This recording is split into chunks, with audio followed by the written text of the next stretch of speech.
Сәлеметсіздер ме оқушылар? Бүгін бізде сабақтың тақырыбы Нарым-құм зауалы, бөлім әке үкімі. Сабақтың мақсаты Мұхтар Шахановтың Нарым-құм зауал поэмасының тақырыбы мен идеясын анықтау. Мұхтар Шаханов пен Нарым-құм зауал поэмасы туралы қысқаша ақпараттар.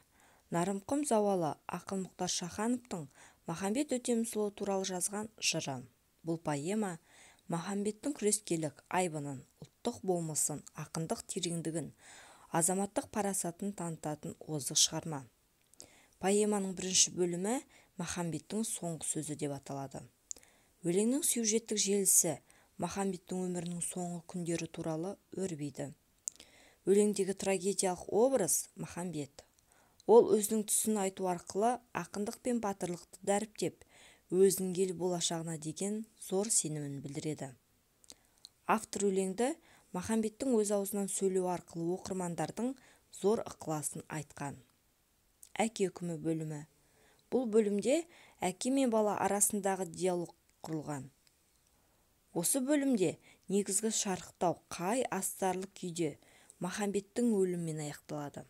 Шиеленіс кезеңі баласының әкесіне батырды өлтіргенін мақтан етіп айтуы. Оқушылар, сіздерге берілген ақпараттар түсінікті болса, онда бірінші тапсырманы орындайық. Поэмадан алған әсерлеріңізді дәптерлеріңізге жазып, тақырып мен идеясын анықтау. Ой қорытынды, романның тақырыбы, романның идеясы. Үй жұмысы. Сыни шолу жазу. Әдеби шығарманың эстетикалық құндылығы туралы шағын сыни шолу жазасыздар. Кері байланыс.